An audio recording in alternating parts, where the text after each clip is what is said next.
So good morning everyone.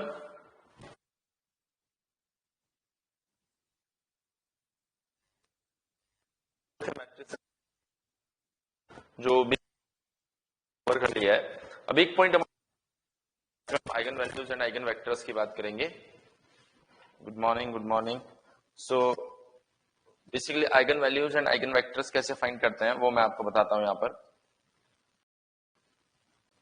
तो आते हैं किसी भी मैट्रिक्स के लिए, और मैट्रिक्स के लिए जो कैरेक्टरिस्टिक इक्वेशन होती है एक वेक्टर किस तरह से फाइंड किए जाते हैं. सबसे पहले हम लोग क्या करते हैं, एक कैरेक्टरिस्टिक इक्वेशन इंट्रोड्यूस करवाते हैं किसी भी मैट्रिक्स के लिए. और मैट्रिक्स के लिए जो कैरेक्टरिस्टिक इक्वेशन होती है कैसे दी जाती है. आपके पास में एक मैट्रिक्स है ए, तो इसकी जो कैरेक्टरिस्टिक इक्वेशन दी जाती है वो दी जाती है A minus lambda I equals to 0. इसे बोला जाता है कैरेक्टरिस्टिक इक्वेशन.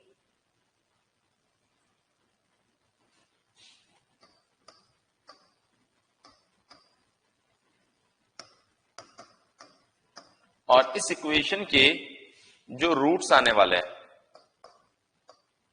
इन रूट्स को बोला जाता है आइगन वैल्यूज. इन रूट्स को हम क्या बोलते हैं बेटा, eigen values.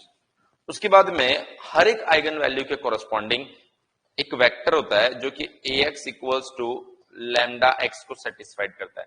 ax equals to lambda x को यहां पर सेटिस्फाइड करने वाला है. अब अगर मैं बात करूं ax equals to lambda x, तो इसको सेटिस्फाइड करने वाला ये वेक्टर x, इस x को हम लोग क्या बोलते हैं, eigen value a minus lambda I x equals to 0. इसको ऐसे भी लिखा जा सकता है. कैसे फाइंड करते हैं अभी मैं स्टेप बाय स्टेप आपको सिखाऊंगा, अभी सिर्फ बेसिक इंट्रोडक्शन दे रहा हूं. तो यहां पर जो x आपका है वो है आइगन वेक्टर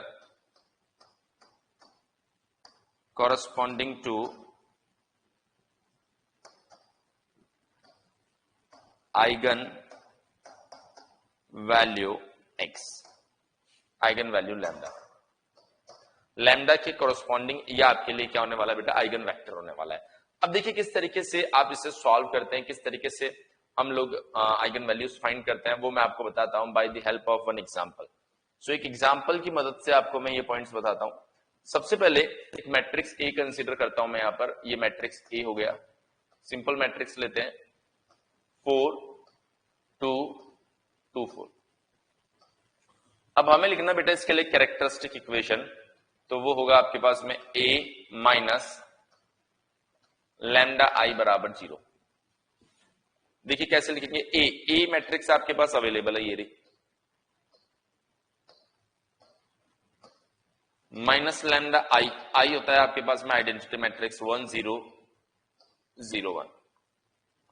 इसका अगर इसको सिंप्लीफाई करेंगे तो ये बन जाएगा आपके पास में 4 माइनस लैम्डा 2 2 4 माइनस लैम्डा, और इसका लिया गया डिटर्मिनेंट इक्वल्स टू 0. तो ये कैरेक्टरिस्टिक इक्वेशन तैयार हो गई. इसको अगर आप सॉल्व करेंगे बेटा तो ये क्या आने वाला है आपके पास में 4 माइनस लैम्डा का square minus 2 square equals to 0.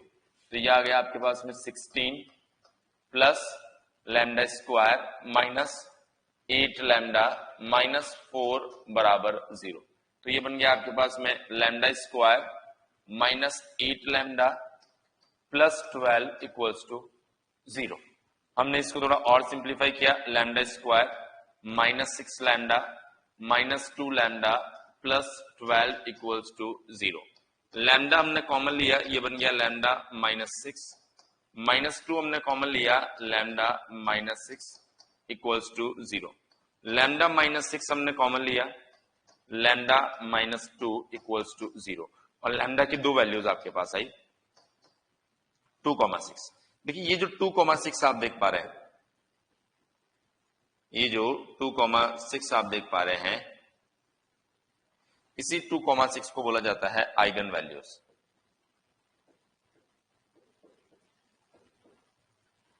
इसी 2,6 को बोला जाता है यहां पर आइगन वैल्यूज. तो आइगन वैल्यूज क्या है और कैसे फाइंड किए जाते हैं, मेरे ख्याल से ये बात आपको समझ में आ रही है. एक बार जल्दी से बोलिए यस सुनो, एक बार सभी बच्चे बेटा जल्दी से बोलेंगे यस सुनो.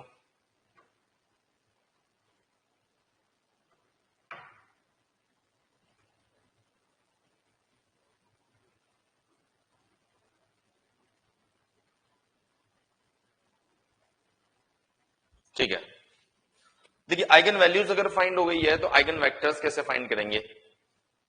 अलग अलग आइगन वैल्यू के कोरस्पॉन्डिंग अलग अलग आइगन वेक्टर आपको फाइंड करना होता है। तो सबसे पहले अगर मैं बात करूं फॉर लैम्डा इक्वल्स टू 2 के लिए बात कर लेते हैं।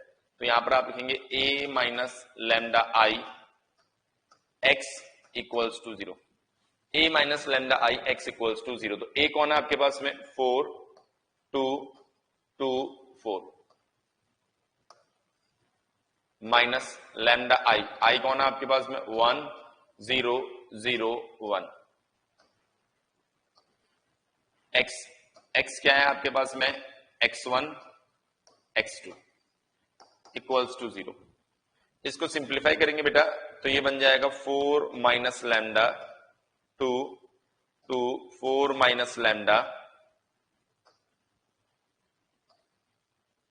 x1 x2 equals to 0। देखिए ध्यान से देखिए, लैम्डा की वैल्यू 2 है तो ये बन जाएगा 2 2 2 एंड 2, और ये बन गया आपके पास में x1 x2 इक्वल्स टू 0। इसको अगर सिंप्लीफाई किया जाए तो सिर्फ एक ही इक्वेशन आएगी which is 2x1 plus 2x2 बराबर 0। इसको और सिंप्लीफाई करेंगे तो x1 plus x2 equals to 0। Let suppose x2 बराबर k, then x1 equals to minus k. So overall अगर आप देखेंगे x1 x2 जो आपके पास में वेक्टर आ रहा है वो आ रहा है माइनस के एंड के। इसमें से k बाहर ले लीजिए तो आपका जो आइगन वेक्टर आएगा वो ये आइगन वेक्टर आ गया। सो कोरस्पॉन्डिंग लैम्डा इक्वल्स टू 2 के लिए अगर आइगन वेक्टर हम फाइंड करेंगे तो ये हमारा आइगन वेक्टर आने वाला है। सो उम्मीद कर रहा हूं किस तरीके से आइगन वेक्टर फाइंड किया गया है ये आपको क्लियर हो गया होगा। किसी तरह का कोई डाउट इसके अंदर आपको नहीं रहना चाहिए। एक बार जल्दी से बताएंगे बेटा। ओके, नाउ हम बात करेंगे बेटा for lambda equals to 6।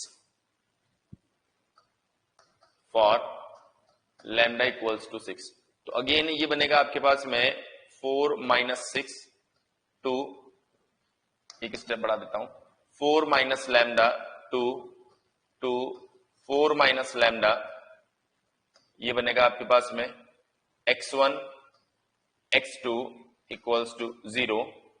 6 put करेंगे यहां पर माइनस 2 2 2 माइनस 2, ये आ गया x1 x2 इक्वल्स टू 0। अब देखिए ये बन जाएगा माइनस 2x1 प्लस 2x2 बराबर 0। 2 अगर हम लोग कॉमन ले ले तो माइनस x1 प्लस x2 बराबर 0, और ये बन गया x1 इक्वल्स टू x2। सो हमने कहा let's say suppose if x2 equals to k, तो x1 कितना आ रहा है हमारे पास में? फिर से k आ रहा है। तो ये जो वेक्टर हमारे पास में आ गया x1 x2 equals to k, और k आपने यहां से बाहर ले लिया, और जैसे k आपने यहां से बाहर लिया ये बन गया 1 1। सो ये हमारे पास में एक और वेक्टर आ गया। तो लैम्डा इक्वल्स टू 2 के लिए भी हमारे पास वेक्टर है, लैम्डा इक्वल्स टू 6 के लिए भी हमारे पास में आइगन वेक्टर आ गया। तो कैसे eigen values and eigen vectors find करते हैं, मेरे ख्याल से ये बात आपको समझ में आ गई होगी। एक बार जल्दी से बताएंगे ये सुनो, सभी बच्चे एक बार जल्दी से बताएंगे ये सुनो।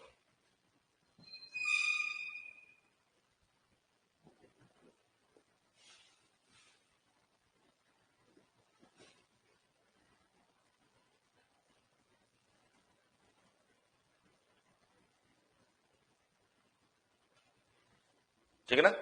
चलिए, सो अब मैं आपको यहां पर कुछ बेहतरीन प्रॉपर्टीज बताता हूं, कुछ बेहतरीन प्रॉपर्टीज बताता हूं जो एग्जाम में यूज हो सकती है। जैसे जो डेटा हमारे पास में आया उसकी अगर मैं बात करूं तो एक मैट्रिक्स हमने ली थी, ये मैट्रिक्स थी 4 2 2 4।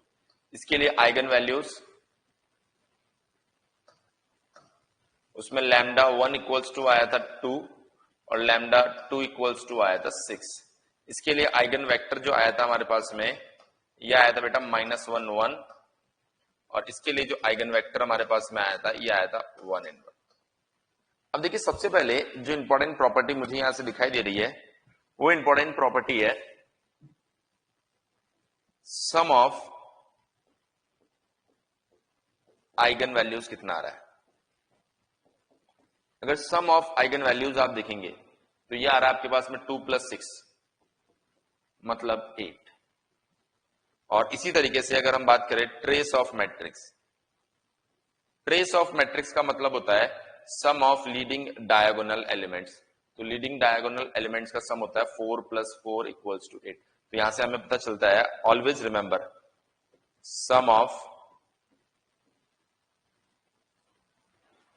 Eigen values equals to trace of matrix. किसी भी मैट्रिक्स का ट्रेस जो होता है वो उसके आइगन वैल्यूज के सम के बराबर होता है। किसी भी मैट्रिक्स का जो ट्रेस होगा बेटा वो उसके आइगन वैल्यूज के सम के बराबर होगा, कुछ ऐसे। ये प्रॉपर्टी मेरे ख्याल से आप सभी को क्लियर हो गई होगी। नेक्स्ट इंपॉर्टेंट पॉइंट देखिए यहां पर, अगर इसी तरीके से मैं फाइंड करूं product of eigen values equals to, ये है हमारे पास में 2 × 6 = 12। हाँ बिल्कुल, फर्स्ट स्लाइड। ओके लोकेश, अभी मैं फर्स्ट स्लाइड दिखा दूंगा, थोड़ी देर में एक बार इसको कंप्लीट करता हूं फिर दिखाता हूं, है ना। फिर आता है आपके पास में determinant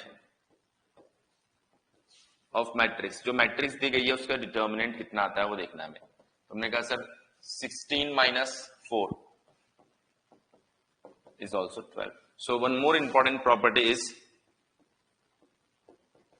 determinant of matrix equals to product of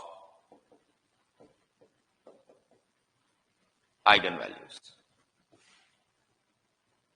ये देखिए, ये एक और बहुत ही बेहतरीन प्रॉपर्टी है, होप आपको समझ में आई।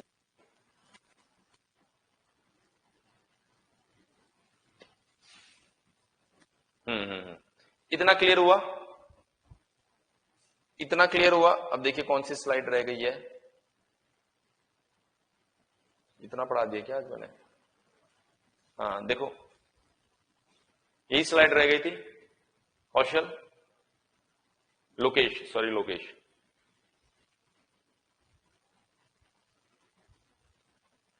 हो गया हो तो बताओ, चेंज कर दे।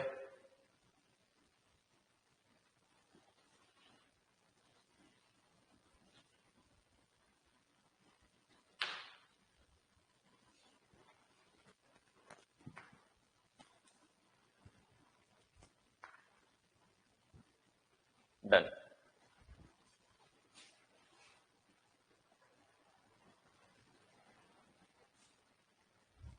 डन ना, चलो बढ़ते बेटा आगे।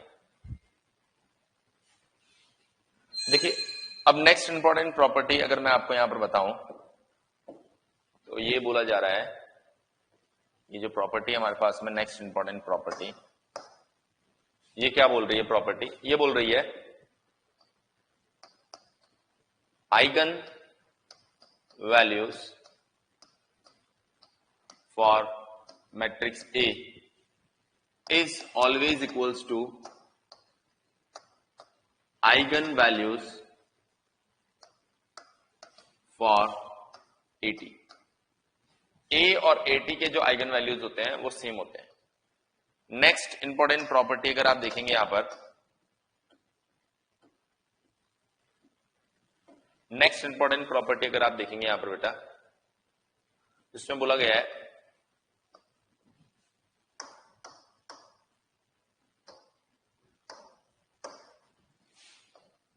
आइगन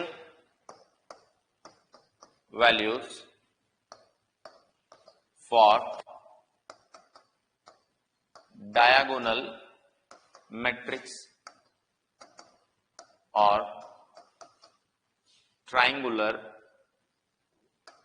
मैट्रिक्स are always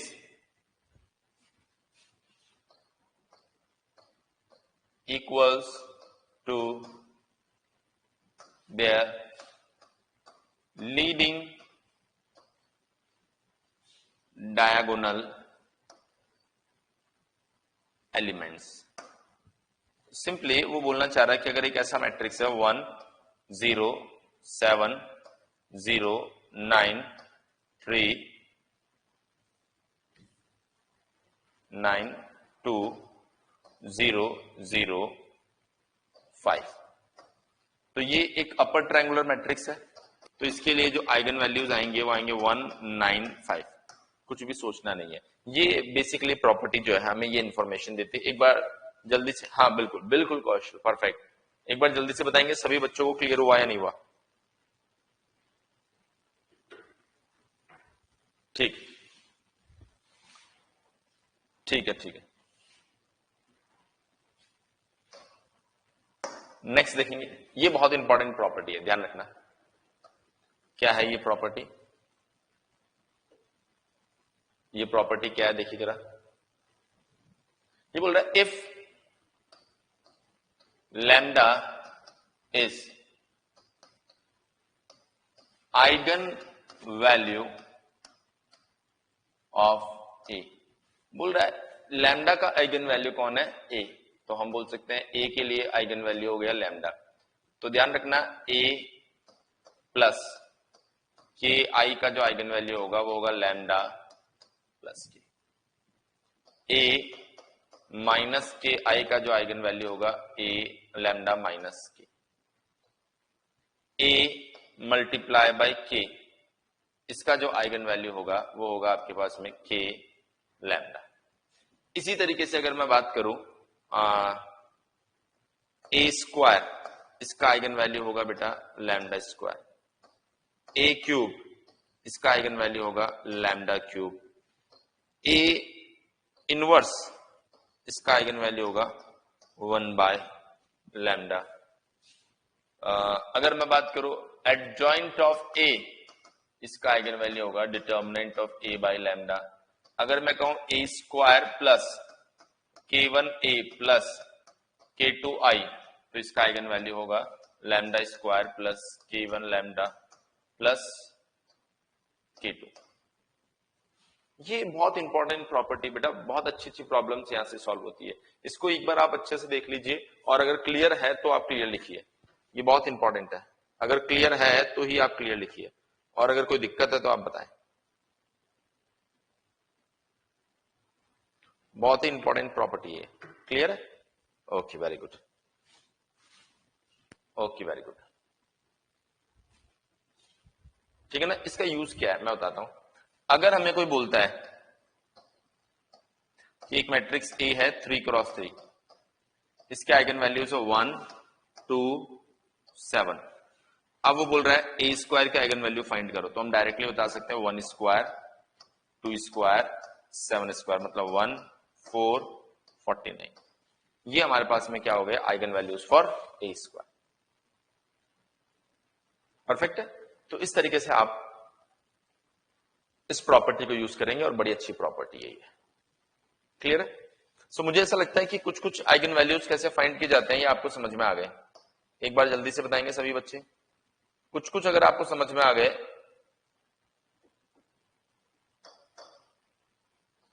तो एक छोटा सा एग्जांपल अब आप कर सकते हैं। एक छोटा सा एग्जांपल आप कर सकते हैं। 1 1 1 1 1 1 1 1 1। इसके लिए आपको आइगन वैल्यूज फाइंड करना है। फाइंड कीजिए, और फाइंड करने के लिए मैं आपको छोटा सा समय भी दूंगा, ज्यादा नहीं, छोटा सा समय, क्योंकि मैथ्स विदाउट प्रैक्टिस वेस्ट हो जाएगा हमारे लिए, इसलिए थोड़ा सा प्रैक्टिस करना भी जरूरी है।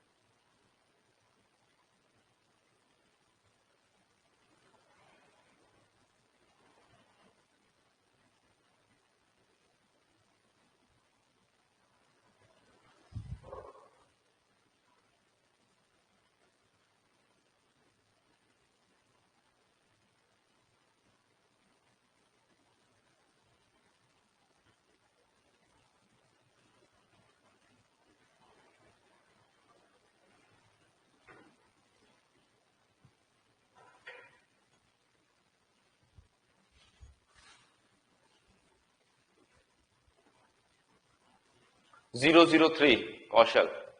Okay, let's see.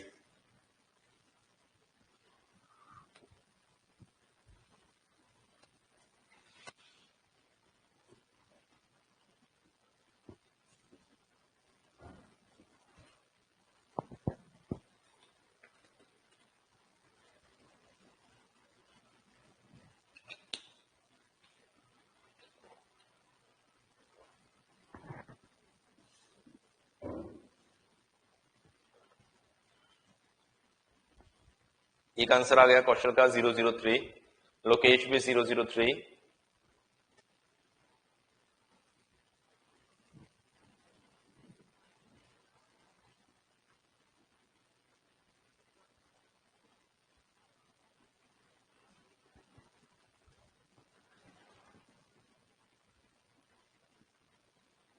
चौदह सेकंड बचे हैं. नेहा का आंसर भी आ गया 003. शिवानी, देखिए बेटा कैसे आप प्रॉब्लम सॉल्व कर सकते हैं. ओके शिवानी, सभी का आ गया. तो पहला ऑप्शन है कि सर आप कैरेक्टरिस्टिक इक्वेशन लिखिए a minus lambda I equals to 0. तो हमने कहा सर ऐसा लिखेंगे तो ये बन जाएगा 1 minus lambda 1 1 1 minus lambda 1 1 1 minus lambda equals to 0. और इसको सॉल्व कर ले, यहां से आएगा 0, 0, 3 पहला. दूसरा अगर मैं बताऊं यहां पर तो एक बड़ा अच्छा स्टेटमेंट है जिसको मैं यहां पर लिखूंगा. If n rows of a matrix are identical, then n minus 1 eigen values are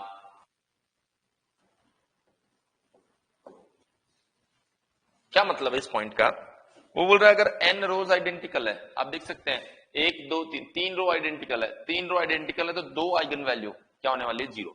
हमने कहा सर कुछ प्रॉपर्टीज हमारे पास अवेलेबल है जिससे हम इसको सॉल्व करेंगे. पहला, trace of matrix equals to sum of eigen values. तो हमने कहा lambda 1 plus lambda 2 plus lambda 3 equals to 3. Clear है? अब इस प्रॉपर्टी से, ये जो प्रॉपर्टी है इससे हमें पता चल रहा है कि 2 आइगन वैल्यू तो कितनी है? 0. तो 0 प्लस 0 तो लैम्डा 1 तीसरे कितनी आ गई? 3. तो फाइनल आंसर कितना आ गया? 0, 0, 3. तो मैंने कहा देखिए प्रॉब्लम तो इसके बिना भी सॉल्व हो सकता था यहां से, लेकिन यहां से लिटिल बिट थोड़ा सा कॉम्प्लेक्स हो रहा होगा, सॉल्व हो रहा होगा, लेकिन यहां से आप देख सकते हैं एक लाइन के अंदर आप आंसर बता सकते हैं. तो ये कुछ मैजिकल प्रॉपर्टीज है जो आपको दिमाग में रखनी है, जिनको अगर आप देखेंगे वहां पर क्वेश्चन को तो ये दिमाग में आनी चाहिए आपके, और प्रॉब्लम जो है वो आपकी बड़ी जल्दी सॉल्व हो जाएगी. जब प्रॉब्लम जल्दी सॉल्व होगी तो कल भी मैंने आपको बताया था थोड़ा समय बचेगा, तो वो प्रॉब्लम्स जहां पर आपको जरूरत से ज्यादा सोचने की जरूरत पड़ सकती है वहां पर आपको समय देने के लिए समय होगा, आपको थोड़ा सा कॉन्फिडेंस आएगा और कुछ अच्छे क्वेश्चन भी आप वहां पर सॉल्व कर पाएंगे. जल्दी से बताएंगे बेटा ये बात क्लियर हुई या नहीं हुई?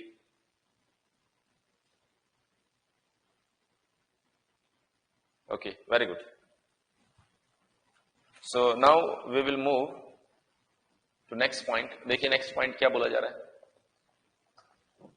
अगर नेक्स्ट पॉइंट की मैं बात करूं यहां पर, तो नेक्स्ट पॉइंट के अंदर हमें बताया जा रहा है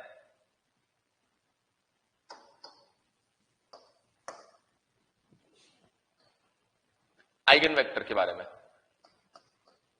eigen vector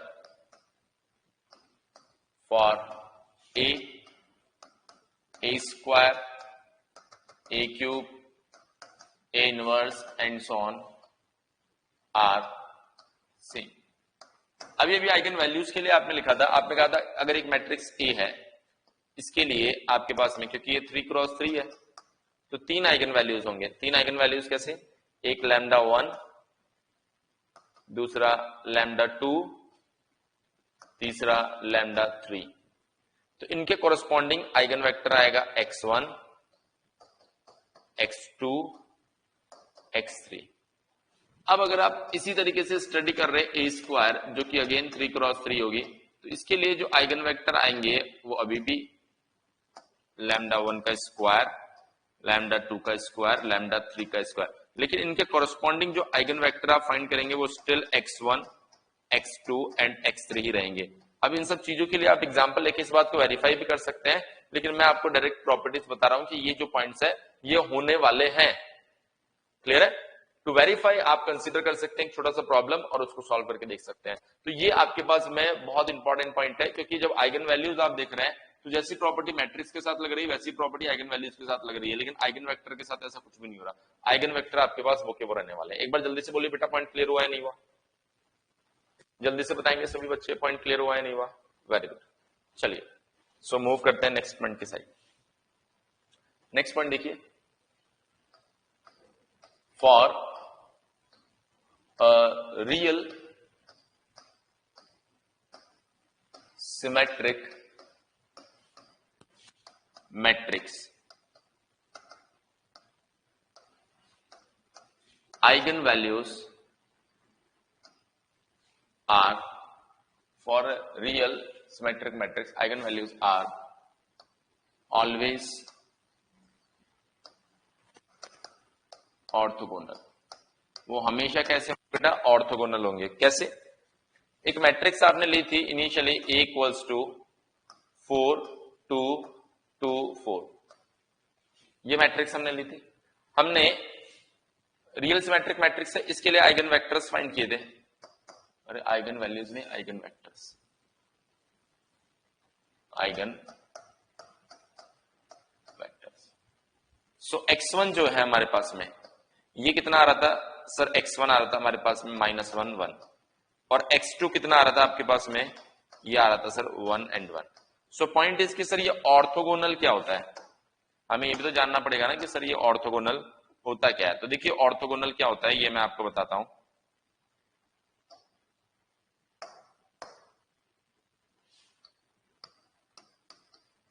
orthogonal vectors,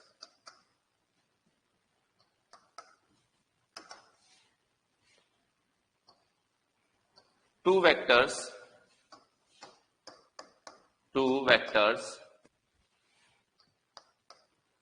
x1 and x2 are said to be orthogonal if x1t x2 बराबर 0। ये ऑर्थोगोनल के लिए कंडीशन है। एक्चुअल में ऑर्थोगोनल को सिंपल वर्ड्स में अगर मैं कहूं तो वो बताता है परपेंडिकुलर वेक्टर्स को। सो अगर आपके पास दो वेक्टर है जो इस कंडीशन को सेटिस्फाइड करते हैं तो इसका मतलब वो दोनों वेक्टर्स कैसे हैं? परपेंडिकुलर है, तो उनको आप ऑर्थोगोनल बोल सकते हो। तो यहां पर हमारे पास में एक x1 है और एक क्या दिखाई दे रहा है यहाँ पर? x2। सो अगर एक x1 है दूसरा x2 आपको दिखाई दे रहा है यहाँ पर, तो आप चेक कर लो कि वो आपके पास ऑर्थोगोनल है या नहीं। कैसे चेक करोगे? x1 t x2, इसका मतलब ये हुआ x1 का ट्रांसपोज -1 1, x2 को एज इट इज पुट कीजिए 1 1, और जब आप इसको सिंप्लीफाई करेंगे तो ऑफ कोर्स आप देख सकते हैं -1 + 1 से मल्टीप्लाई होगा तो -1 + 1 + 1 + 1, ओवरऑल कितना आ रहा है? 0। तो आपने कहा सर x1 t x2 बराबर 0 आ रहा है। अगर 0 आ रहा है तो इसका सिंपल सा मतलब है x1 and x2 are orthogonal.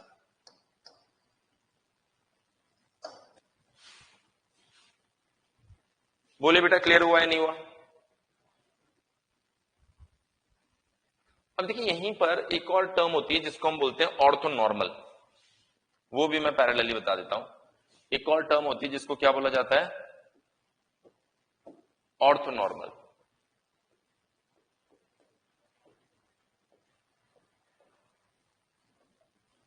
Orthonormal vector को अगर आप सिंपल वर्ड्स में कहें तो आप कहेंगे वो यूनिट वेक्टर्स जो परपेंडिकुलर है।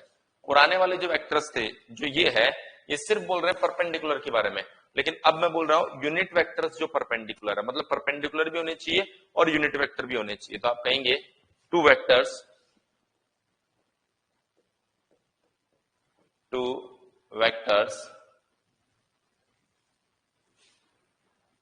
Are said to be orthonormal if पहली कंडीशन x1t x2 बराबर 0 परपेंडिकुलर हो। दूसरी कंडीशन नॉर्म ये लेंथ को बताता है, ये कितना होना चाहिए 1, मतलब यूनिट वेक्टर होना चाहिए और परपेंडिकुलर होना चाहिए, तो उसको क्या बोला जाएगा ऑर्थोनॉर्मल वेक्टर। जैसे x1 बराबर आपको दे दिया गया हो 1 0 और x2 बराबर आपको दे दिया गया हो 0 1, तो जब आप इन वेक्टर्स को सॉल्व करेंगे तो x1t x2 के लिए ये x1t बन जाएगा 1 0 और ये बन जाएगा आपके पास 0 1, इसको सिंप्लीफाई करेंगे तो 0 + 0 इज 0, तो ये बन गया आपके पास में परपेंडिकुलर। अब नॉर्म कैसे पता करते हैं, देखिए बेटा नॉर्म पता किया जाता है रूट ओवर और इसके जो भी एलिमेंट 1 स्क्वायर प्लस 0 स्क्वायर, तो ये बन गया आपके पास में 1। नॉर्म ऑफ दो नंबर देखिए कैसे फाइंड करेंगे, 0 स्क्वायर प्लस 1 स्क्वायर, ये भी बन गया। तो ये आपके पास में बेसिकली बेटा ये आपके पास में यूनिट वेक्टर भी है और परपेंडिकुलर भी है, तो इनको बोला जाएगा ऑर्थोनॉर्मल वेक्टर। सो वो वेक्टर्स जो ओनली परपेंडिकुलर होते हैं ऑर्थोगोनल, वो वेक्टर्स जो यूनिट वेक्टर भी होते हैं और परपेंडिकुलर भी होते हैं ऑर्थोनॉर्मल वेक्टर। इन शॉर्ट आप बोल सकते हो कि जितने भी ऑर्थोनॉर्मल वेक्टर है all vectors are orthogonal vectors. Orthonormal जो भी होगा वो ऑर्थोगोनल भी होगा, लेकिन वो वेक्टर जो आपके पास में ऑर्थोगोनल है इस बात की कोई गारंटी नहीं है कि वो ऑर्थोनॉर्मल होगा ही होगा। बोलिए बेटा पॉइंट क्लियर हुआ कि नहीं हुआ? सभी बच्चे बताएंगे बेटा ये पॉइंट क्लियर हुआ या नहीं हुआ?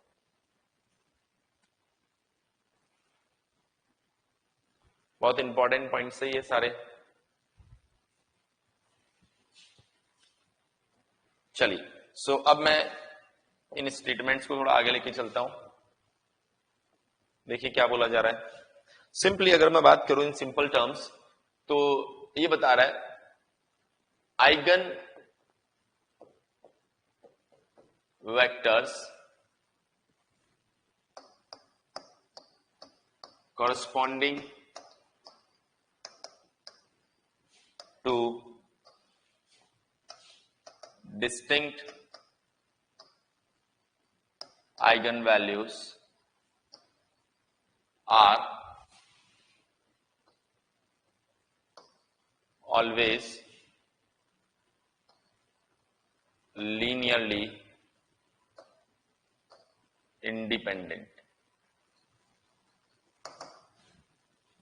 देखिए अभी अभी आपने एक मैट्रिक्स कंसीडर की थी A = 4 2 2 4, ये था आपका मैट्रिक्स। अगर मैं बात करूं इस मैट्रिक्स के आइगन वैल्यूज की तो आइगन वैल्यूज आया था लैम्डा = 2,4, लैम्डा = 2,6 आई थिंक, और इनके लिए जो आइगन वेक्टर्स आए थे x1 = और x2 = तो अब ये जो वर्ड आ रहा है लीनियरली इंडिपेंडेंट, इसका मतलब क्या होता है?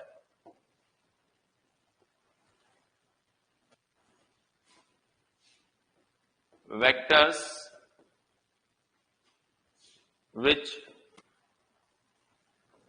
can written in the form of linear relationship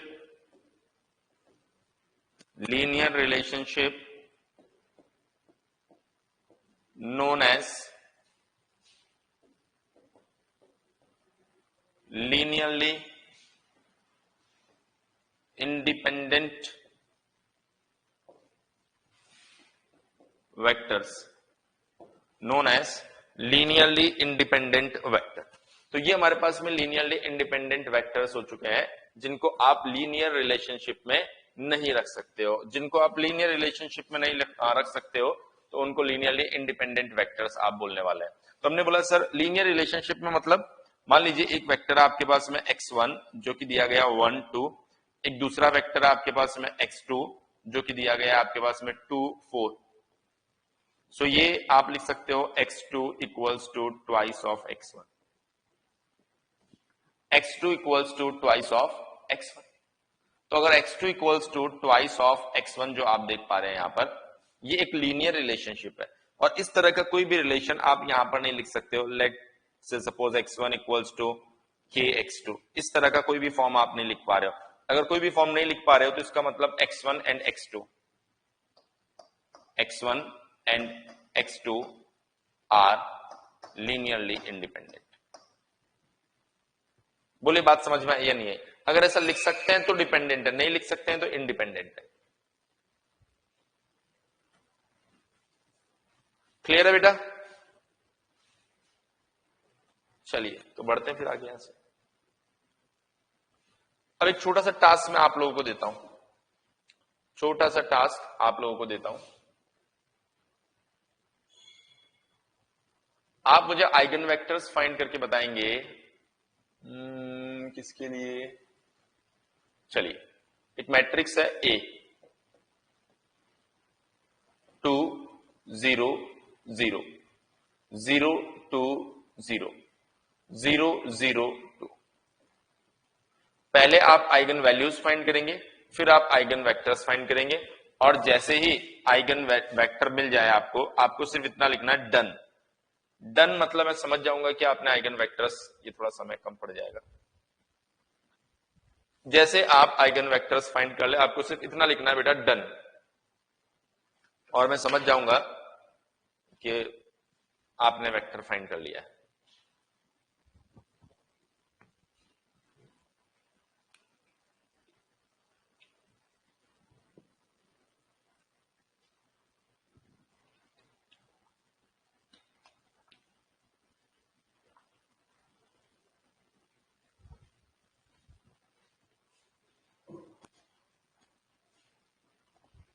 बताओ कौशल, आइगन वेक्टर्स बताओ।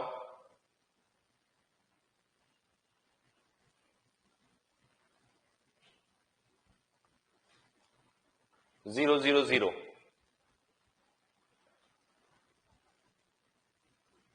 बस यही मिला है, इसके अलावा कुछ नहीं मिला। ये तो गलत है बेटा। आइगन वैल्यूज है बेटा, ये सब eigen values. We are talking about eigen vectors. Eigen values 2 2 2 सही है।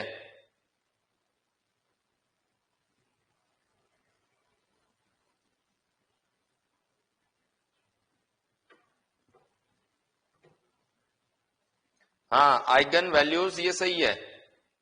अब आइगन वेक्टर्स फाइंड कीजिए।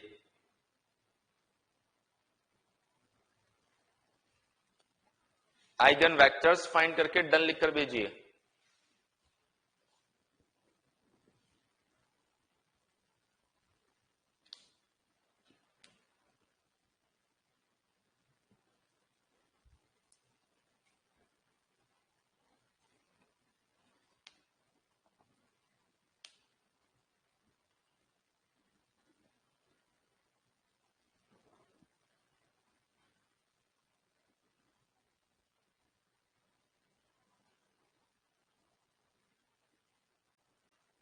डन लिखिए, और टाइम की जरूरत है तो वेट लिखिए। अगर आपको टाइम की जरूरत है तो वेट लिखिए, और अगर सॉल्व हो गया तो डन लिखकर भेजिए, ताकि हम आगे बढ़े।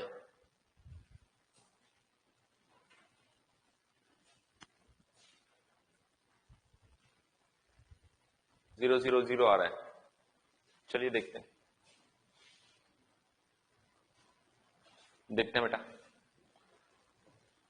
देखिए लैम्डा इक्वल्स टू, क्योंकि ये डायगोनल मैट्रिक्स है तो 2 2 2, ये आपके पास में हो गए आइगन वैल्यूज। तो आइगन वैल्यूज कैसी है बेटा? रिपीटेड। आइगन वैल्यूज कैसे दिखाई दे रही है आपको? रिपीटेड आइगन वैल्यूज यहां पर हमें दिखाई दे रही है। और repeated eigen values, Lokesh 0 0 0, Shivani also 0 0 0, ठीक है, ये रिपीटेड हो गया। अब हमें फाइंड करना आइगन वेक्टर। तो आइगन वेक्टर कैसे फाइंड करेंगे? a minus lambda I x equals to 0। So जैसे आप ये अप्लाई करेंगे, ये बनेगा बेटा 0 0 0 0 0 0 0 0 0, और x आ गया आपके पास में x1 x2 and x3 equals to 0। और बहुत सारे बच्चे बेटा, बहुत सारे बच्चे इसको देखकर बता रहे हैं x1 x2 x3 equals to 0। क्या ऐसा ही है? क्या ऐसा ही है?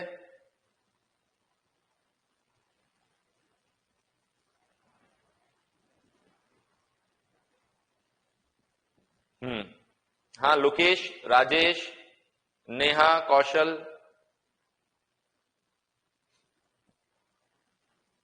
पर आप अब इसको ध्यान से देखिए, this multiply with this equals to 0, कोई रिलेशनशिप ही नहीं आ रहा। 0 multiply by x1 is 0, 0 multiply by x2 is 0, 0 multiply by x3 is 0 equals to 0। यहां पर ऐसा कहीं पर भी दिखाई नहीं दे रहा कि x1 बराबर 0, कहीं पर भी बेटा ऐसा नहीं दिखाई दे रहा आपको।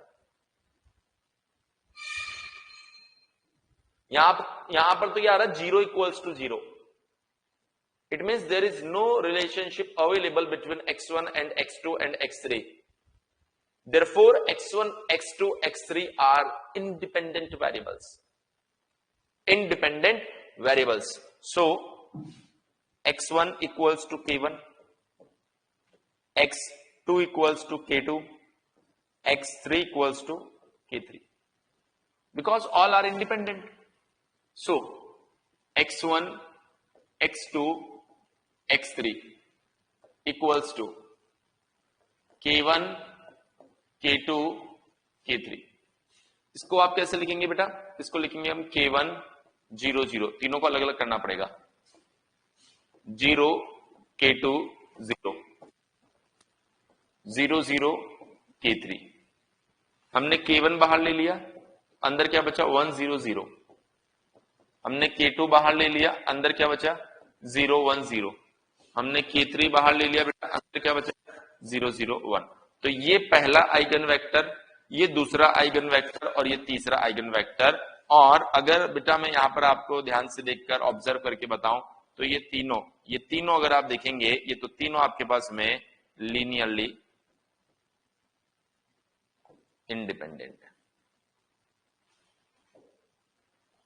ये आपके पास में लीनियरली इंडिपेंडेंट है। Eigen values repeated, eigen vectors linearly independent. एक बार बोलेंगे सभी बच्चे ये बात समझ में आई या नहीं है? फिर मैं आपको एक नया पॉइंट और लिखवाता हूं। अब देखिए, फिर से आपको एक टास्क दे रहा हूं, इस बार ध्यान से, इस बार बेटा ध्यान से, ये बहुत सीखने वाली चीजें हैं, ये एग्जाम में गलती होती है। यहां से अगर मैट्रिक्स ए आपको दी गई है 1 0 1 0 1 0 0 0 1, आपको आइगन वेक्टर्स फाइंड करना है। अच्छा लिखना है, ठीक है, लिख लीजिए बेटा, लिख लीजिए, लिख लीजिए।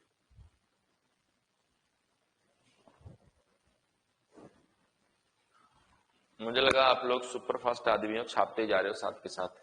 कुछ रह जाए तो बोल दीजिएगा, वेट कर लेंगे। लिखकर डन लिखकर भेजना।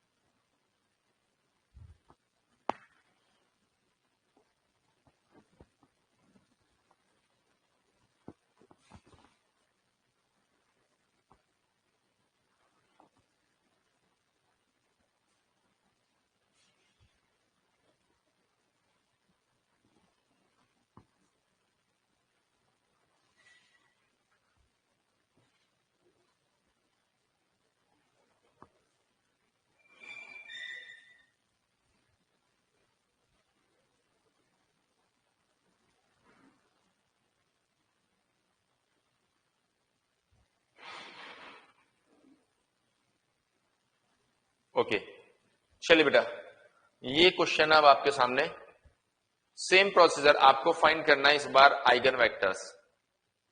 अरे क्या हो गया इसको, बंद हो गया क्या इसका टाइमर?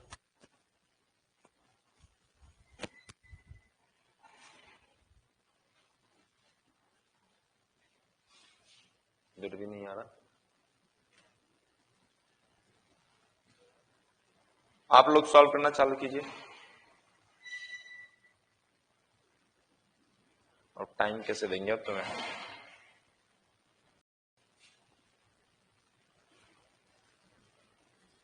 गया दिखता है इसका काम। चलो कोई बात नहीं।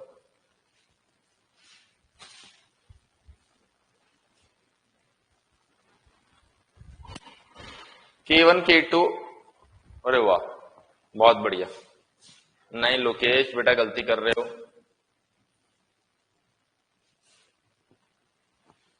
देखो जरा ध्यान से, सबसे पहले आइगन वैल्यूज क्या आएगी 1,1,1। अब eigen vectors a minus lambda I x equals to 0, तो ये बन गया आपके पास में 0 0 1 0 0 0 0 0 0 x1 x2 x3 equals to 0। देखिए इसको इससे मल्टीप्लाई करोगे तो x3 बराबर 0 आ रहा है इस बार, x3 बराबर 0 आ रहा है आपके पास में, ध्यान देना जैसा कि आप लोगों ने लिखा है। लेकिन x1 x2 में कोई रिलेशन नहीं है, तो इसका मतलब वो लीनियरली इंडिपेंडेंट है, तो हमने उसको क्या मान लिया K1 K2। लेकिन x3 क्या रहेगा बेटा 0, तो देखिए ये बन गया आपके पास में x1 x2 x3 equals to K1 K2 0, और इसको आपने लिखा K1 0 0 प्लस 0 K2 0। ठीक है, इसको अब आप कैसे लिखेंगे, K1 आपने बाहर ले लिया 1 0 0, K2 आपने बाहर ले लिया 0 1 0। देखिए ये 3x3 का मैट्रिक्स था, 3 आइगन वैल्यूज आपको मिल रही है, तो आइगन वेक्टर भी कितने मिलने चाहिए थे 3 मिलने चाहिए थे, तो एक मिला दूसरा मिला। अब तीसरा कैसे मिलेगा, तो सेट ऑफ आइगन वेक्टर अगर मैं यहां पर लिखूं तो ये बनेगा बेटा 1 0 0 पहला, 0 1 0 दूसरा। अब जो तीसरा मैं फाइंड करने जा रहा हूं, तीसरा फाइंड करने के लिए क्या होगा यहां पर, ध्यान से देखिएगा बेटा, तीसरा फाइंड करने के लिए क्या करना पड़ेगा यहां पर, इस K1 की वैल्यू को, ये जो आइगन वेक्टर आया ये कब आया जब K1 की वैल्यू 1 है, ये कब आया जब K2 की वैल्यू 1 है। अब अगर इस K1 की वैल्यू को मैं 2 कर देता हूं तो ये बन जाएगा 2 0 0, 5 कर देता हूं तो ये बन जाएगा 5 0 0, 10 कर देता हूं तो ये बन जाएगा 10 0 0, अल्फा कर दूंगा तो ये बन जाएगा अल्फा 0 0। एक पॉसिबिलिटी है। आप कहेंगे सर तीसरा यहीं से क्यों फाइंड किया, यहां से भी तो फाइंड कर सकते थे, तो ये बन जाएगा 0 अल्फा 0 0 अल्फा 0, वो भी गलत नहीं है। बट ओवरऑल जो कहने का पॉइंट है यहां पर, जो पॉइंट है जिसको ऑब्जर्व करना है वो सिर्फ ये है कि सर ये 3 वेक्टर है, 3 में से जो तीसरा आइगन वेक्टर आ रहा है वो या तो इस पर या फिर इसके ऊपर लीनियरली डिपेंडेंट है। मतलब इस केस में आपको जो आइगन वेक्टर्स मिल रहे हैं वो लीनियरली डिपेंडेंट मिल रहे हैं, जबकि इस केस में आइगन वेक्टर्स मिल रहे थे लीनियरली इंडिपेंडेंट। इस केस में आइगन वेक्टर्स क्या मिल रहे थे आपको, लीनियरली इंडिपेंडेंट। तो जब आइगन वैल्यूज आपके पास में, ध्यान से देखिए, जब आइगन वैल्यूज आपके पास में डिस्टिंक्ट होती है, corresponding two distinct eigen value, तो डेफिनेटली आइगन वेक्टर्स आपके पास में लीनियरली इंडिपेंडेंट होंगे। बट जब आइगन वैल्यूज आपके पास रिपीटेड होती है तो ये इंडिपेंडेंट है। यहां पर देखिए आइगन वैल्यूज कैसी है बेटा, अगेन रिपीटेड, लेकिन ये कैसे आ गए आपके पास में, डिपेंडेंट आ गए। तो पॉइंट जो आ रहा है, बेटा यहां से वो क्या पॉइंट आ रहा है, पॉइंट ये आ रहा है eigen values corresponding to repeated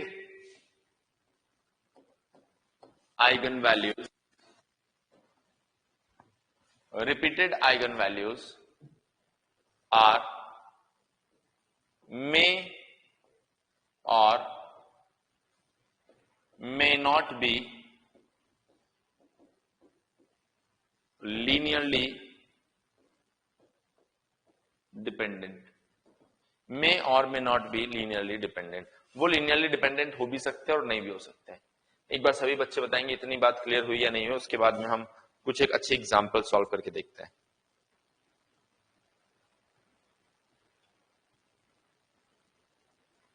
इतनी कहानी अगर क्लियर हो गई है तो अब हम कुछ अच्छे एग्जांपल सॉल्व करके देखते हैं, जहां से आपको थोड़ा कॉन्फिडेंस आएगा।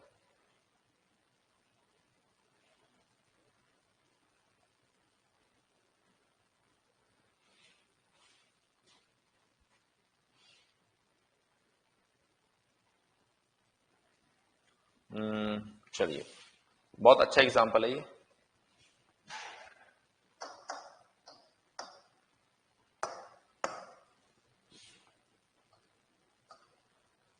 थोड़ा सा दिमाग लगा के सॉल्व करना। A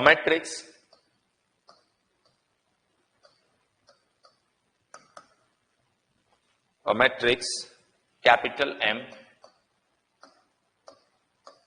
has eigenvalues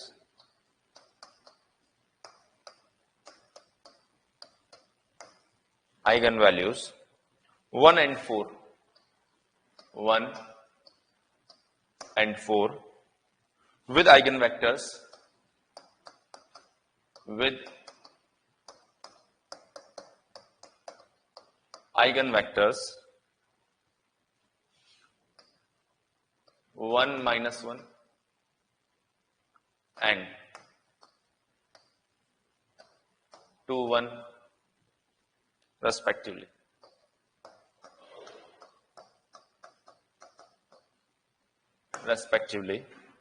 Then matrix M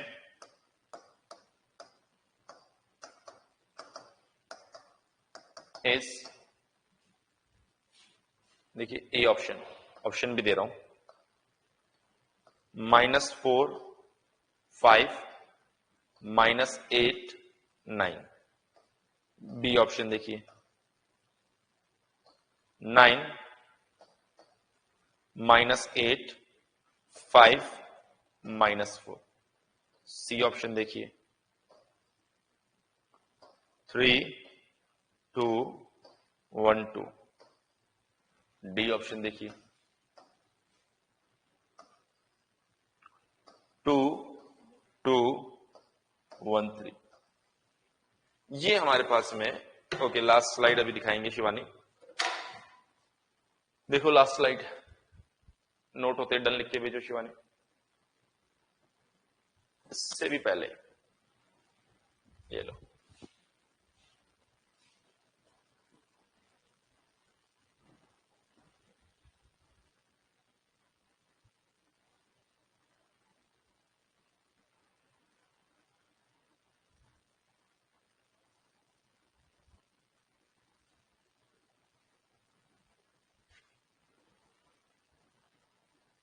done. चलिए अब ये क्वेश्चन आप कीजिए, अब इस क्वेश्चन को कीजिए आप लोग।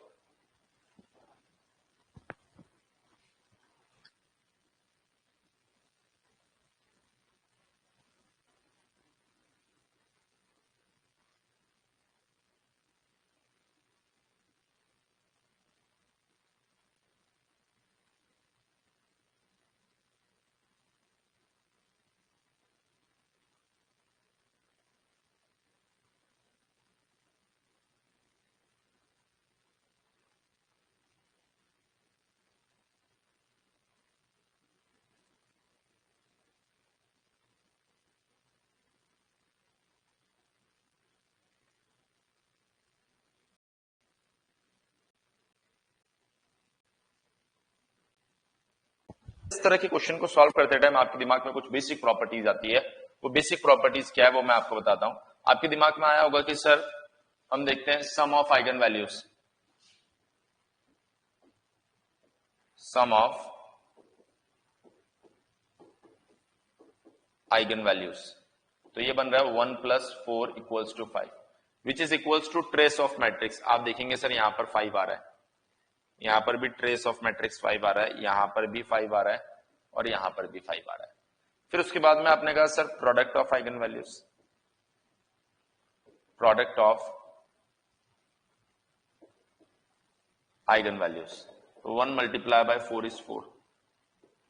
देखिए यहां पर -36 + 44 -36 + 44 6 - 2 4 6 - 2 4। अभी भी दोनों में सेम आ रहा है, तो ये जो प्रॉपर्टी है ये तो आपकी हो गई फेल। तो अब कौन सी प्रॉपर्टी, अब प्रॉपर्टी यूज करेंगे Ax = λx। तो हमने कहा वो बोल रहा है मैट्रिक्स M है तो Mx = λx। तो मैट्रिक्स हमने मान ली A B C D।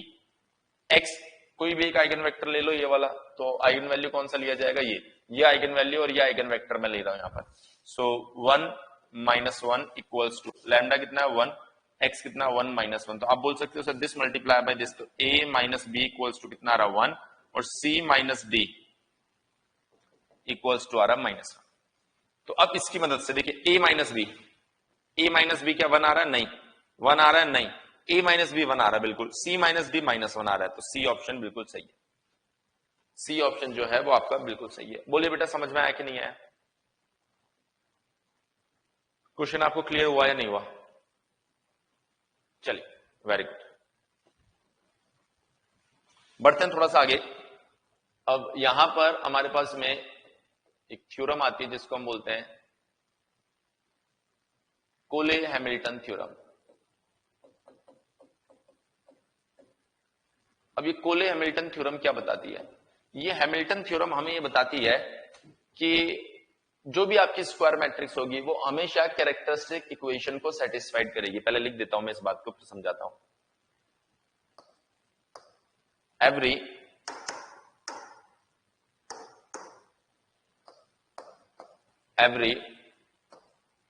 Square matrix always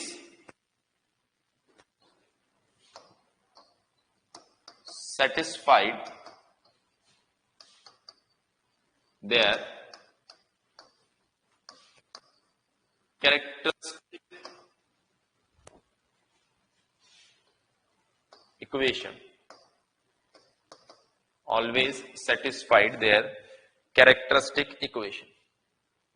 clear? ये हमेशा कैरेक्टरिस्टिक इक्वेशन को क्या करने वाले हैं, सेटिस्फाइड करने वाले हैं। तो ये बन जाएगा आपके पास में, अगर मैं एक छोटा सा एग्जांपल लूं, मैट्रिक्स A इक्वल्स टू, ये बन जाएगा 1 2 3 0, ऐसे ले लिया मैंने। तो हमने बोला इसकी कैरेक्टरिस्टिक इक्वेशन क्या होगी, A माइनस लैम्डा आई बराबर 0, 1 minus lambda 2 3, 0 minus lambda equals to 0। इसको सिंप्लीफाई कीजिए, माइनस लैम्डा 1 माइनस लैम्डा -6 बराबर 0, minus lambda minus minus plus lambda square -6 बराबर 0। सो ये बन गया आपके पास में लैम्डा स्क्वायर माइनस लैम्डा -6 बराबर 0। इसको बोला जा रहा है कैरेक्टरिस्टिक इक्वेशन।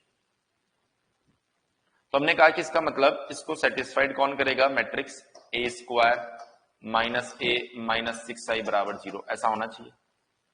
तो हमने कहा पुट करके देख लेते हैं। A तो पता है, अगर A स्क्वायर फाइंड करना है तो A मल्टीप्लाई बाय A, ये कैसे दिया जाएगा, ये दिया जाएगा 1 2 3 0, और ये है आपके पास 1 2 3 0।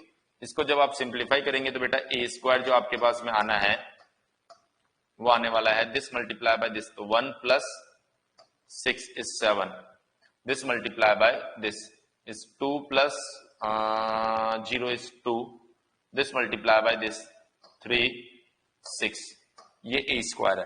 तो अब अगर मैं यहां पर पुट करूं a स्क्वायर 7 2 3 6 माइनस a कितना आपके पास में देखिए जरा 1 2 3 0 6i, तो ये बन जाएगा कुछ ऐसा 1 0 0 1। तो देखिए इक्वल्स टू में 0 होना चाहिए, आप देख सकते हैं 7 -1 -6 0, 2 -2 -0 0, 3 -3 -0 0, 6 -0 -6 0। तो ये आपके पास में एक नल मैट्रिक्स आ रही है 0 0 0 0। तो ये सेटिस्फाइड कर रही है। एक बार सभी बच्चे बोलेंगे यस और नो। पॉइंट क्लियर हुआ बेटा?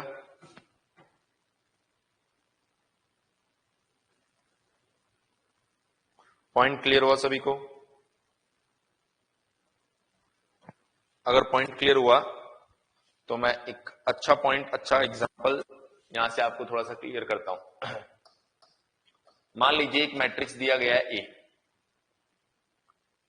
और ये A है हमारे पास में 1 1 0, ये दिया गया हमें 0 0 1, यहां पर दिया गया 0 1 0, और हमसे पूछा जा रहा है A 50 A 50। क्लियर है? तो बेसिकली जो हैमिल्टन थ्योरम है उसका काम क्या होता है, उसके दो पर्पस होते हैं, मैं बताता हूं दोनों ही स्पेसिफिक कारण। एक होता है ए इनवर्स फाइंड करना और दूसरा होता है हायर ऑर्डर फाइंड करना, मैट्रिक्स का हायर ऑर्डर फाइंड करना। तो आपको मैंने दिखा दिया किस तरीके से हायर ऑर्डर ये फाइंड करेगा। अब मैं दिखाऊं आपको इनवर्स कैसे फाइंड करेगा। देखिए जरा ध्यान से, ये सेटिस्फाइड कर रहा है, तो हमने कहा कि सर यहां से अगर मुझे ए स्क्वायर फाइंड करना है तो मैं बोल सकता हूं, चलिए अगली स्लाइड पे बताता हूं, एक बार आप इसे नोट कीजिए, अगली स्लाइड पे बताता हूं, जगह नहीं है यहाँ पे, अगली स्लाइड पे बताऊंगा, नोट करके डन लिख के भेजिए।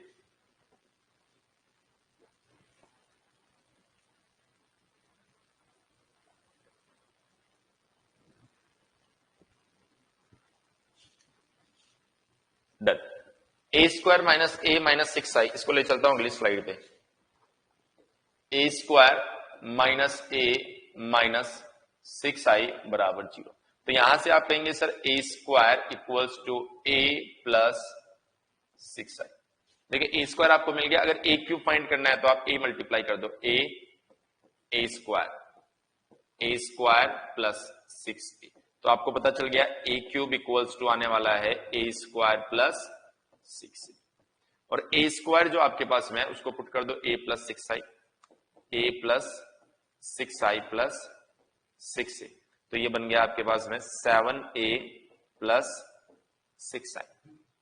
तो ये बन गया आपके लिए ए क्यूब, ये क्या बन गया आपके लिए, ए क्यूब बन गया। क्लियर है।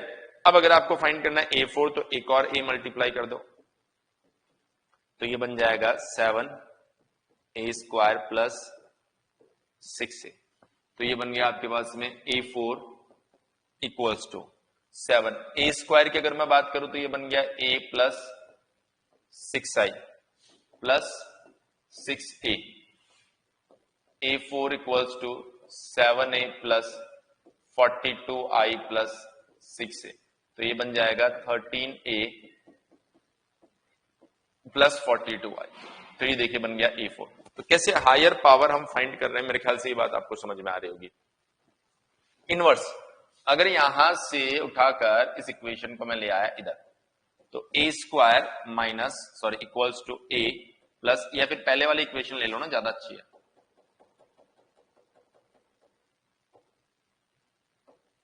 इस इक्वेशन से ए square minus A minus 6i बराबर 0, मैंने ए इनवर्स मल्टीप्लाई कर दिया, तो ये बन जाएगा a, ये बन जाएगा i, ये बन जाएगा 6 ए इनवर्स बराबर 0। तो बहुत सिंपल है, 6 ए इनवर्स इक्वल्स टू क्या बन रहा है, a माइनस i, तो a इनवर्स इक्वल्स टू क्या बन रहा है आपके पास 1/6 a माइनस i, कहानी खत्म, a इनवर्स भी आ गया। सो पॉइंट इज आप यहां से इनवर्स और हायर पावर दोनों फाइंड कर सकते हैं। एक बार सभी बच्चे बताएंगे ये बात क्लियर हुई या नहीं हुई, उसके बाद में मैं अगला बेहतरीन क्वेश्चन करवाता हूं, जहां से अगर नोट हो गया हो तो डन भी लिख दो, अगर नोट हो गया हो बेटा तो डन भी लिख दो।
डन। चलिए सो अब लेके चलते हैं क्वेश्चन पर। क्वेश्चन की अगर हम लोग बात करें, क्वेश्चन की अगर हम लोग बात करें बेटा, तो देखिए जरा ध्यान से A50 की अगर मैं बात करूं यहां पर तो सबसे पहले मुझे कैरेक्टरिस्टिक इक्वेशन लिखनी है, तो मैं लिखूंगा बेटा यहां पर 1 minus lambda 0 0 1 0 minus lambda 1 0 1 0 minus lambda equals to 0। सो अगर इसको हम सिंप्लीफाई करें, अगर इसको हम लोग सिंप्लीफाई करें तो ये बनेगा 1 minus lambda 1 1 minus lambda equals to 0। इसको अगर थोड़ा और सिंप्लीफाई करें बेटा तो ये बन जाएगा 1 minus lambda bracket minus minus multiply होगा तो plus lambda square minus 1 equals to 0। थोड़ा और सिंप्लीफाई कर लेते बेटा, lambda square minus 1 minus lambda cube minus minus plus lambda equals to 0। So जो मुझे दिखाई दे रहा बेटा ये है lambda cube minus lambda square minus lambda plus 1 बराबर 0। एक बार सभी बच्चे बताएंगे क्या यही इक्वेशन आ रही है? सभी बच्चे बताएंगे बेटा क्या यही इक्वेशन आ रही है? Okay very good. सो यहां से आप स्विच कर दो इसे मैट्रिक्स में, A cube minus A square minus A plus I बराबर 0, और आप कहेंगे sir A cube equals to A square plus A plus I equals to अरे अरे अरे माइनस आई इक्वल्स टू ये ए क्यूब इक्वल्स टू में आपके ये आना चाहिए। सो ए क्यूब आ गया, हमें फाइंड क्या करना है बेटा A50। देखिए अब A50 तक जाने का सफर, सर मेरे पास दो ऑप्शन है, ए क्यूब को मल्टीप्लाई कर दो ए क्यूब से या फिर ए को मल्टीप्लाई कर दो ए क्यूब से। अब देखिए ए क्यूब को ए क्यूब से मल्टीप्लाई करोगे तो A6 मिलेगा, थोड़ी सी स्पीड बढ़ी, लेकिन जब ए स्क्वायर से मल्टीप्लाई होगा तो A4 आ जाएगा, और A4 तो डिफाइन ही नहीं है कहीं पर। सो ऐसी कंडीशन में आप इसे नहीं कर सकते, हमें क्या करना पड़ेगा, यहां पर हमें प्रोसीजर फॉलो करना पड़ेगा, A multiply by A cube. तो ऐसी कंडीशन में ये बन जाएगा आपके पास में A cube plus A square minus A. So overall ये बन गया A4 equals to A cube को अगर मैं पुट करूं यहां पर तो ये बन जाएगा ए स्क्वायर प्लस ए माइनस आई प्लस ए स्क्वायर माइनस ए से ये कैंसिल आउट हो गया, और ये बन गया बेटा आपके पास में A4 equals to 2a square minus I. एक बार सभी बच्चे बताएंगे इतना समझ में आया, यस और नो? सभी बच्चे बताएंगे इतनी बात आपको समझ में आई कि नहीं आई? जल्दी से बताएं बेटा। तो क्या यहां से आप A50 फाइंड करके मुझे बताएंगे? मैं वेट करूं थोड़ा सा आपका, मैं आपका थोड़ा सा वेट करूं, अगर आप A50 फाइंड करके मुझे बताएं। ध्यान रखना A50 जो आपका आएगा वो ए स्क्वायर किस किस की फॉर्म में हो सकता है, ए स्क्वायर ए और आई की फॉर्म में हो सकता है। इससे बड़ी पावर आपको इसके अंदर देखने को नहीं मिलनी चाहिए, इससे बड़ी पावर बेटा आपको इसमें देखने को नहीं मिलनी चाहिए। ठीक है, रेडी? चलिए फिर आप सॉल्व कीजिए। ये तो खराब हो गया, दिखता चल ही नहीं रहा, ये तो हटाओ इसको। अरे ठीक है, फाइंड कीजिए बेटा, आप लोग फाइंड कीजिए।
जैसे फाइंड हो जाए बेटा आंसर लिखना इस फॉर्म में, ऐसा जो भी फॉर्म आ रहा है उसको लिख के भेजना, फिर मैं आगे सॉल्व करूं।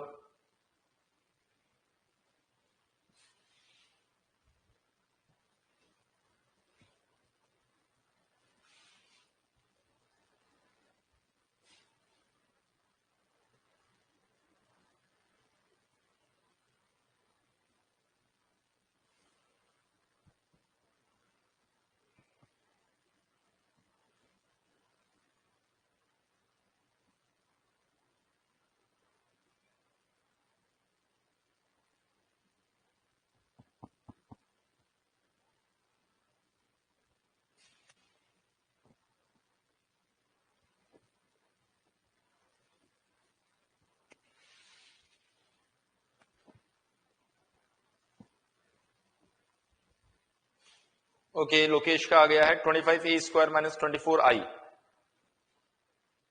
ठीक है, और कोई बच्चा?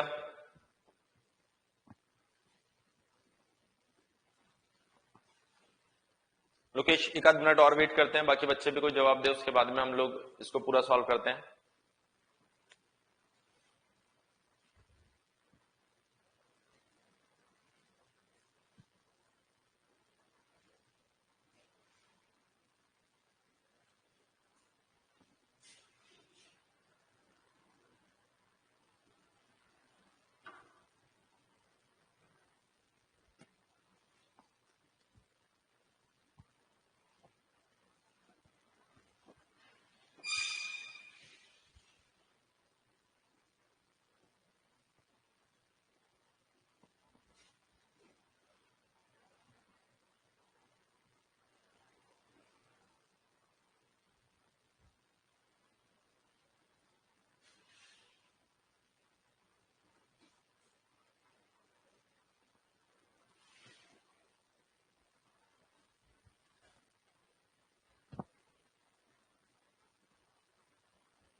इसको हम लोग आगे सॉल्व कर सकते हैं। देखिए अब A4 से A5 पर भी जा सकता हूं और A8 पर भी जा सकता हूं। जब A² से मल्टीप्लाई होगा तो A4 बनेगा। इस बार मेरे पास में A4 डिफाइन है। यहां पर अगर A4 डिफाइन है तो हम क्या कर सकते हैं बेटा, यहां पर 2A² 4A² A4 4A4 clear है, माइनस बेटा प्लस आई। सो ओवरऑल अगर आप देखेंगे बेटा यहां पर A8 इक्वल्स टू A4 की अगर मैं बात करूं यहां पर तो ये बन जाएगा बेटा 2A² माइनस आई माइनस 4, और ये कम कर दोगे तो 1 यहां पर आ जाएगा। 8/2 4 में से 1 कम कर दोगे तो 3 यहां पर आ जाएगा। इसका मतलब अगर मैं A50 यहां पर लिखूंगा तो 50 का हाफ 25A² और 25 में से 1 कम कर दोगे तो 24i। बोले बेटा बात समझ में आई कि नहीं समझ में आई? आप पूरा मैट्रिक्स लोकेश फाइंड करने की जरूरत नहीं है, जो ऑप्शंस होते हैं वो इसी फॉर्म में दिखाई देते हैं। तो ये जो आंसर बताया था 25A² माइनस 24i, ये बिल्कुल सही बताया था लोकेश ने। सभी बच्चे अगर समझ में आ जाती है तो फिर थोड़ा सा आगे बढ़ते हैं यहां से। इस तरह के क्वेश्चन में जैसे ये क्वेश्चन लेंदी हो गया, ये लेंदी था इसीलिए मैंने सॉल्व करवाया। वो A8 पूछेगा, A4 पूछेगा तो 4-5 स्टेप में पूरा हो जाएगा। इनवर्स और हायर पावर फाइंड करने के लिए इसे as a short trick use किया जाता है, पर ये क्वेश्चन लेंदी है थोड़ा सा। बोला गया था ऑफ मैट्रिक्स, किसी भी मैट्रिक्स का हम लोग बात करें फॉर्म में आ चुके हैं बेटा हम। तो इस मैट्रिक्स का सबसे पहले हम फाइंड करते हैं कॉन्जुगेट। इसे क्या बोलते हैं हम लोग? कॉन्जुगेट। Conjugate of matrix. ठीक है, इसको आप बार से भी रिप्रेजेंट करते हो, इसको आप लोग बार से भी रिप्रेजेंट करते हो, नोटेशन से जैसा यूज करो वो बताएगा आपको। तो अगर आप इसका कॉन्जुगेट लेते हो तो उसमें क्या होता है कि जो इमेजिनरी पार्ट है उसका साइन बदल जाता है, 2 minus iota plus 4 iota, 6 minus iota, 7 minus 3 iota, 3 plus iota, 8, 2 plus 2 iota और 7। ये हमारे पास में आ गया कॉन्जुगेट। अभी इसका हम कर देंगे ट्रांसपोज।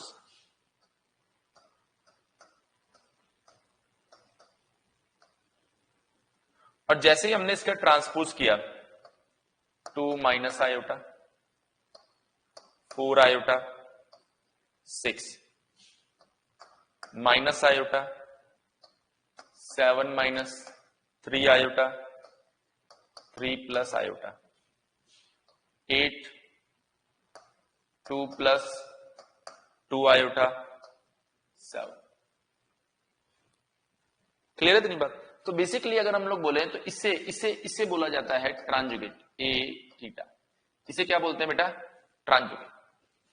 इसे हम लोग क्या बोलने वाले हैं यहां पर? ट्रांजुगेट। तो ये बन गया हमारे पास में, एक्चुअल में ट्रांजुगेट ए थीटा है क्या सर? ये ट्रांजुगेट ए थीटा है हमारे पास में transpose of conjugate matrix. Transpose of conjugate matrix, किसी भी कॉन्जुगेट मैट्रिक्स का ट्रांसपोज या ट्रांसपोज का कॉन्जुगेट, एक ही बात है, ध्यान रखना। आपने पहले मैट्रिक्स का कॉन्जुगेट लिया फिर उसका ट्रांसपोज किया, या फिर आप पहले ट्रांसपोज कर रहे हैं और फिर उसका कॉन्जुगेट कर रहे हैं, तो ये बन जाएगा हमारे पास में ए थीटा। ये क्या बन जाएगा बेटा हमारे पास में? ए थीटा।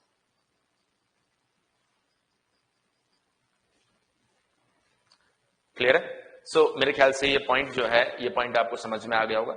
इसमें किसी भी तरह की कोई समस्या आपको नहीं होगी। एक बार जल्दी से सभी बच्चे बताएंगे इतना क्लियर हुआ या नहीं हुआ।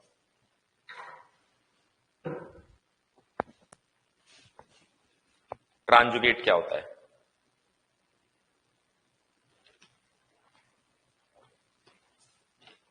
अब देखिए यहां पर ट्रांजुगेट की कहानी अगर आपको समझ में आ गई तो अगली स्लाइड पे बताता हूं। Transjugate of any matrix equals to that matrix, तो उस मैट्रिक्स को बोला जाता है हर्मिशियन मैट्रिक्स। उसे क्या कहेंगे आप? Hermitian matrix.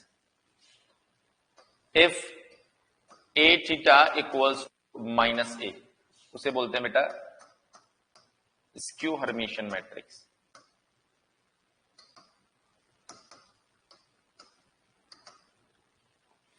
If A theta equals to I equals to A theta A, इसे क्या बोलते हैं? इसे बोला जाता है unitary matrix. Unitary matrix. Clear है? तो हर्मिशियन, स्क्यू हर्मिशियन और यूनिटरी मैट्रिक्स। अब यहां से इनके बारे में कुछ की पॉइंट्स मैं आपको बता रहा हूं, ध्यान रखना। Eigen values,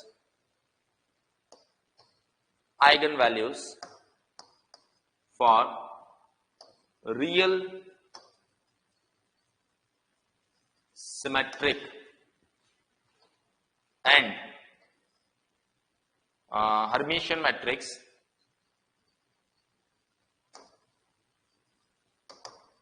are always real. Number 2, eigen values for skew symmetric and skew Hermitian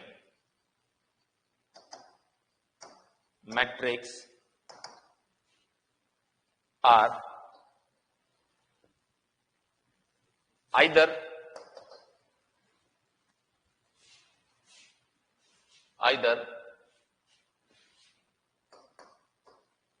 pure imaginary और 0। प्योर इमेजनरी मतलब 4 आयोटा, 6 आयोटा, 7 आयोटा, 2 + 3 आयोटा नहीं, 2 रियल है, 3 आयोटा इमेजनरी है, तो रियल प्लस इमेजनरी नहीं, प्योर इमेजनरी, ओनली आयोटा वाला part. तो हमेशा ध्यान रखना स्क्यू सिमेट्रिक और स्क्यू हर्मिशियन के जो आइगन वैल्यूज होते हैं वो आपके पास में या तो प्योर इमेजनरी होंगे या फिर 0 होने वाले हैं। जल्दी से बोलिए यस और नो,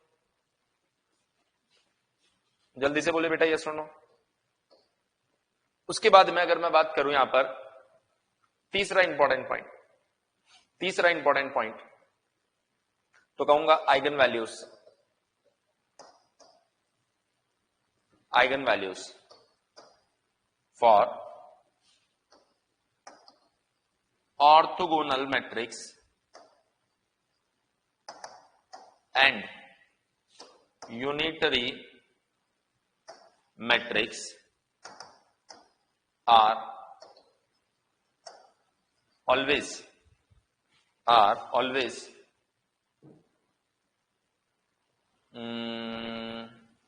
यूनिटी, एब्सोल्यूट यूनिटी।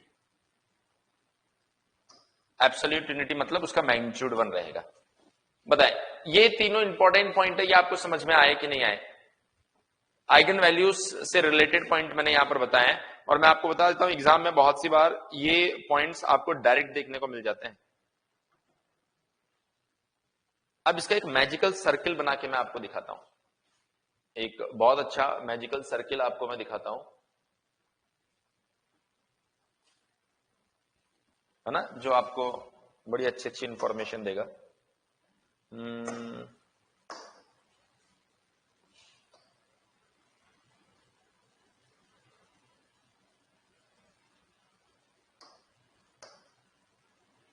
ये क्या हुआ?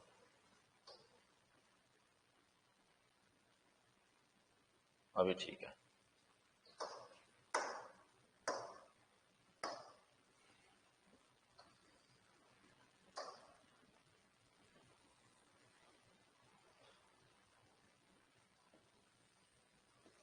देखिए ये जेड प्लेन यहां पर बनाया गया है। जेड प्लेन का मतलब क्या हुआ? ये आपका रियल एक्सिस है और ये आपका इमेजनरी एक्सिस है। अब अभी भी आपने बताया कि सर जो आपके पास में सिमेट्रिक, रियल सिमेट्रिक और ध्यान रखना रियल सिमेट्रिक और हर्मिशियन मैट्रिक्स होते हैं, उनके आइगन वैल्यूज क्या बोले गए? हमेशा रियल होंगे। मतलब ये जो लाइन आप देख पा रहे हैं, ये जो लाइन आप देख पा रहे हैं,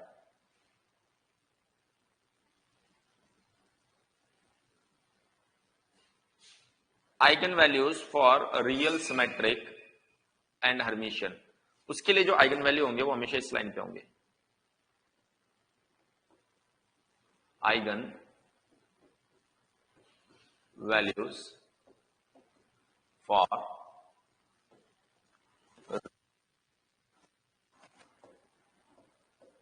symmetric, real symmetric and Hermitian matrix. Real symmetric और हर्मिशियन मैट्रिक्स के लिए आइगन वैल्यूज यहां पर होंगे। अब अगला पॉइंट देखिए आप, ये जो लाइन आप देख पा रहे हैं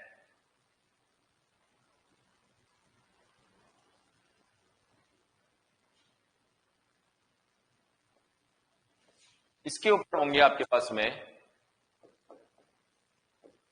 eigen values for skew Hermitian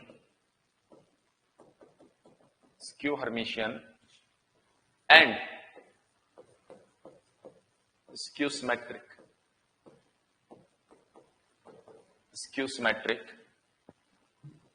matrices, उनके लिए आइगन वैल्यूज होंगे इसके ऊपर। और अब ये जो सर्किल आप देख पा रहे हैं माय डियर स्टूडेंट्स, ये गया ऐसे, इस सर्किल की रेडियस है यूनिटी।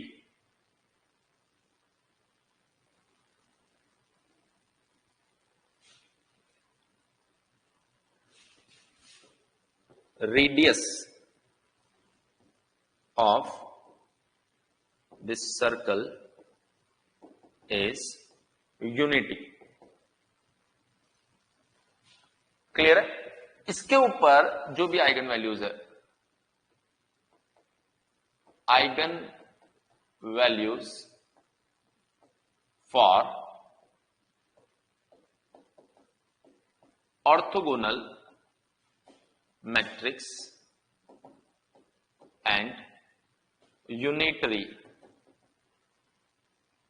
मैट्रिक्स। देखिए बच्चे बहुत गलत कॉन्सेप्ट दिमाग में ले लेते हैं कि सर ऑर्थोगोनल और यूनिटरी के लिए आइगन वैल्यूज 1 होता है। मैं 1 नहीं बोल रहा हूं, मैं बोल रहा हूं उसका मैग्नीट्यूड 1 होगा। मतलब अगर आइगन वैल्यू है आपके पास 1/√2 प्लस आयोटा 1/√2, तो इसका जब आर्ग्यूमेंट आप फाइंड करेंगे तो कितना आएगा 1/√2। तो आपका आइगन वैल्यू जरूरी नहीं एब्सोल्यूट 1 हो या -1 हो, आपका आइगन वैल्यू ये भी हो सकता है ऑर्थोगोनल और उसके लिए। देखिए एक मैट्रिक्स होती है जिसको बोलते हैं हम लोग nilpotent matrix. If of square बराबर 0 है, तो आपको एक रूल बताया था कि आप इसमें लिख सकते हो लैम्डा स्क्वायर बराबर 0। तो लैम्डा कितना आ गया आपके पास में 0। सो ओवरऑल निलपोटेंट के लिए जो आइगन वैल्यूज आनी है वो क्या आने वाली है आपके पास में 0। इनवॉल्यूट मैट्रिक्स, अगर a स्क्वायर इक्वल्स टू आई आ जाता है तो उसको बोलते हैं हम इनवॉल्यूटरी मैट्रिक्स। अब आप इसको देखकर मुझे बताओ ट्री मैट्रिक्स के लिए आइगन वैल्यूज क्या होंगे, जल्दी से सभी बच्चे बताएंगे। रियल नंबर है, देखिए एक यहां पर मैट्रिक्स इनवॉल्यूटरी मैट्रिक्स,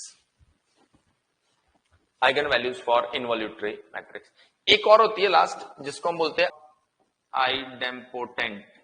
इधर लिख देता हूं lambda square equals to lambda so +1। कहां लिखे, इधर लिख देते हैं।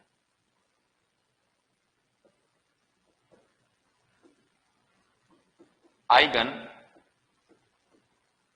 सर्किल, अगर ये पता हो, ये जो सर्किल है बेटा ये जेड प्लेन पर है, ये रियल एक्सिस है और ये इमेजिनरी एक्सिस है।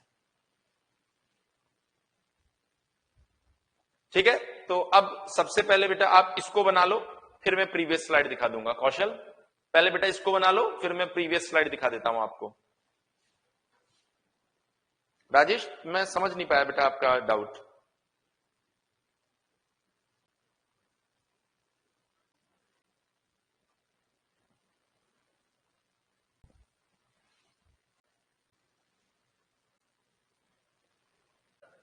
चलिए ये प्रीवियस स्लाइड किसी बच्चे की रह गई थी, नोट कर लीजिए बेटा।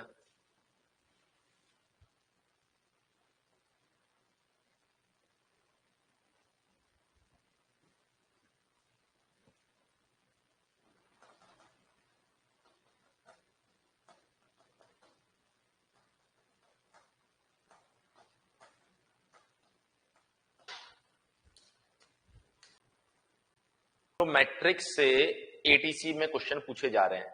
इसके अलावा अगर आपका कोई, जैसे कल किसी बच्चे ने कहा था कि सर आइगन वैल्यूज का क्वेश्चन आता है, तो आइगन वैल्यूज वाला पोर्शन मैंने पूरा करवा दिया आपको। इसके अलावा भी अगर आपके दिमाग में मैट्रिक्स से रिलेटेड कोई डाउट है तो आप बोल सकते हो। तो मेरी तरफ से मैट्रिक्स कंप्लीट हो गया है। अच्छा इसके अलावा मैंने ग्रुप क्रिएट किया नहीं है अभी,